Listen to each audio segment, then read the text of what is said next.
Today's topic is perfect modal verbs. Perfect modal verbs इन्हें क्यों कहते हैं? क्योंकि हम मॉडल वर्ब का यूज करते हैं फिर उसमें हैव लगा देते हैं। पिछले लेसन में आपने सीखा can, could, may, might, shall, should, will, would. अब जब हम उनमें हैव का यूज कर लें तब हम कब की बात करते हैं। तो सबसे पहले तो समझ लेते हैं हैव का यूज हम कब करते हैं। आप जानते हैं कि हैव का यूज हम तब करते हैं जब हम ये बताते हैं कि कोई चीज किसी के पास है, ठीक है। उसके अलावा जब हम यहाँ यूज करेंगे तो कैसे करेंगे? फर्स्ट ऑफ ऑल उसका एग्जाम्पल देखिए, you might have a pen. इसका मतलब है आपके पास शायद एक पेन होगा। You might have a pen. यहाँ पे ये जो हैव है ये बता रहा है कि आपके पास कोई चीज़ है, ठीक है। You should have told me. तुम्हें मुझे बता देना चाहिए था। यहाँ पे ये जो हैव है ये मॉडल वर्ब शुड के साथ जब आया हुआ है तो ये कह रहा है कि तुम्हें ऐसा करना चाहिए था, मतलब तुमने ऐसा किया नहीं बट ऐसा करना चाहिए था। तो एक तरीके से मैं सजेस्ट कर रही हूँ वो बात जो तुमने की नहीं, करनी चाहिए थी, ठीक है। She may have forgotten about it. वह शायद इसके बारे में भूल गई होगी। She may have forgotten about it. तो यहाँ समझ में आ रहा है कि शायद ऐसा हुआ होगा, ये बता रहे हैं हम, इस तरीके से बोल रहे हैं तो मे हैव का यूज़ किया। तो शुरुआत करेंगे मे हैव से। May have denotes past possibility. Past possibility मतलब पास्ट में कोई चीज़ पॉसिबल था, कंफर्म नहीं है कि ऐसा हुआ है कि नहीं, आपको मतलब बोलने वाले को कंफर्म नहीं है बट पॉसिबिलिटी है कि ऐसा हुआ होगा, तो हम यूज़ करते हैं to make guesses about the past, ठीक है। पास्ट के लिए गेस करते हैं कि ऐसा हुआ होगा। सेंटेंसेस में बिल्कुल क्लियर हो जाएगा। We may have invited more guest. हमने और मेहमानों को आमंत्रित किया होगा, ठीक। अब है we may have passed this exam. हो सकता है कि हमने यह परीक्षा पास कर ली हो। We may have, clear. We may have informed you but we were not aware of it. हो सकता है कि हमने आपको सूचित किया हो लेकिन हमें इसकी जानकारी नहीं थी। We may have informed you but we were not aware of it, ठीक। तो इसमें भी यही है कि शायद ऐसा हुआ हो कि हमने आपको इन्फॉर्म कर दिया हो, कंफर्म नहीं है। फिर है we may have taken it back from her. हो सकता है कि हमने उसे उससे वापस ले लिया हो, ठीक। तो कोई चीज़ है, मान लीजिए आपने किसी को दी थी और वो कह रहा है कि आपने मुझसे वापस ले ली, याद नहीं है हमें, तो हम कह रहे हैं we may have taken it back, clear. आगे है माइट हैव। ये जो मे हैव और माइट हैव है दोनों को आप एक ही सेंटेंस के लिए यूज़ कर सकते हैं, कोई बहुत ज़्यादा फर्क नहीं पड़ने वाला है। यहाँ पे वही बात है, past possibility to make guesses about the past, clear. So she might have woken up at night for help. वो शायद रात को मदद के लिए उठी होगी। She might have woken up, clear.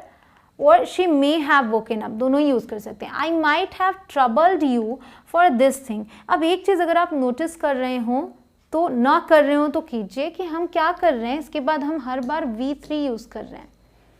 जब हम कैन, कुड, विल, वुड ये सब यूज़ कर रहे थे तो हम V1 यूज़ कर रहे थे, बट जब हम हैव लगा देते हैं तो हम थर्ड फॉर्म यूज़ करते हैं इसके बाद, जैसे परफेक्ट टेंसेस में करते हैं। So I might have troubled you for this thing. Hindi आप पढ़ते जाइए, आपके लिए ईजी हो जाएगा। Aarush might have lost all his documents himself. Aarush might have lost, ठीक, लूज की third form.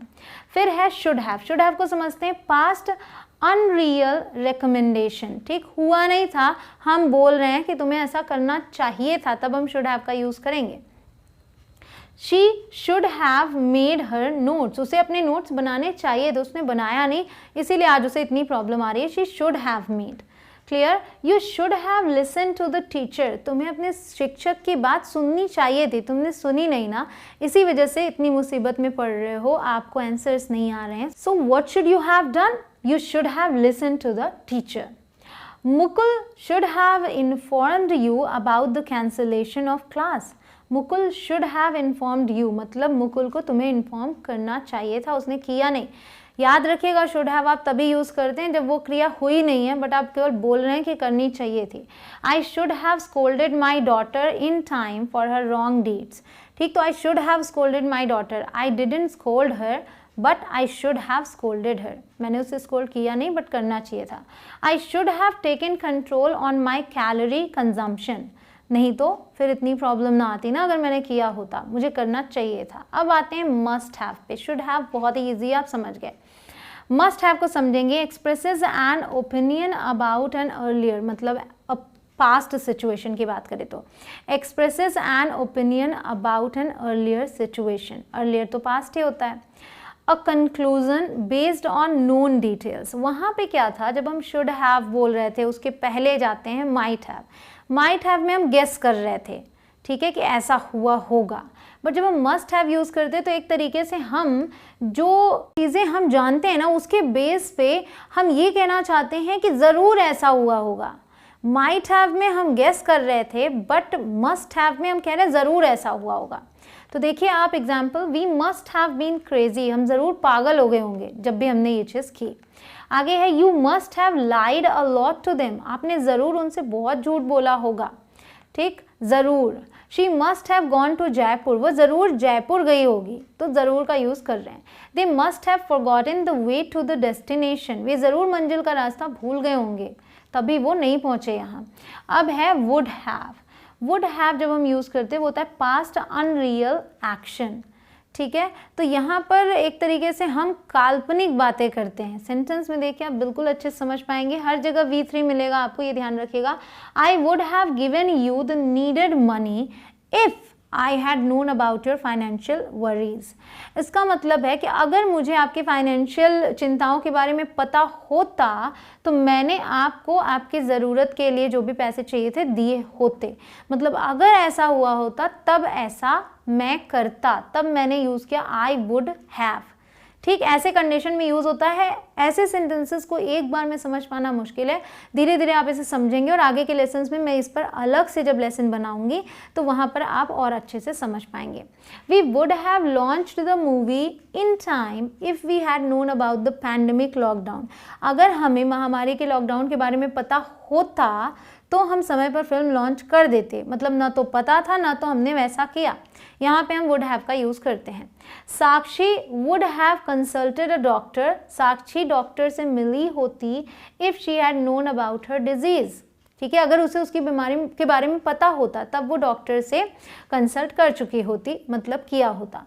Sarita would have involved you in the plan, Sarita तुमको योजना में शामिल करती if she had required your advice, अगर उसे तुम्हारी सलाह चाहिए होती, मतलब ना तो उसे सलाह चाहिए थी ना तो उसने तुम्हें शामिल किया।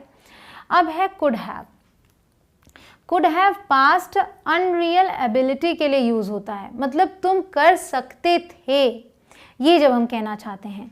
ही could have told the bitter truth to us timely, वह हमें वो कड़वी सच्चाई समय पर बता सकता था। ही कुड हैव मतलब बता सकता था पर उसने बताया नहीं, एबिलिटी थी, पॉसिबिलिटी थी बट उसने बताया नहीं। She could have taken the flight, वह फ्लाइट ले सकती थी बट उसने मिस कर दी। I could have come to meet you, मैं आपसे मिलने आ सकता था बट आया नहीं। आगे है she could have assured you about his nature, वह आपको उसके स्वभाव के बारे में आश्वस्त कर सकती थी। शी कुड हैव बट उसने किया नहीं। तो गाइस इस तरीके से अगर आप यूज़ करेंगे ना इन सभी को अपने सेंटेंसेस में तो बहुत अच्छे तरीके से आप बहुत सारे सेंटेंसेस बना पाएंगे। बस आपको कोशिश ये करनी है कि बार बार प्रैक्टिस करनी है। अभी जितने सेंटेंसेस आपने यहाँ देखे इससे ज़्यादा सेंटेंसेस आपको बनाने की कोशिश करनी है, बहुत सारे सेंटेंसेस, ताकि आपकी एक एक चीज़ पर पकड़ हासिल हो सके। आप एक काम कर सकते हैं कि आज शुड हैव को पकड़िए, आज शुड हैव पे आप बहुत सारे सेंटेंसेस बनाइए, एटलीस्ट 10 तो बना ही लीजिए और उन्हें बोल बोल कर प्रैक्टिस कीजिए। फिर दूसरे दिन वुड हैव के साथ तैयारी कीजिए, उसके बाद आप मे हैव के साथ तैयारी कीजिए। मतलब ऐसे आप एक एक करके एक एक दिन में तैयारी करते जाइए तो आप बहुत अच्छे से इंग्लिश बोल पाएंगे। मिलती हूँ आपसे अगले लेसन में। जय हिंद।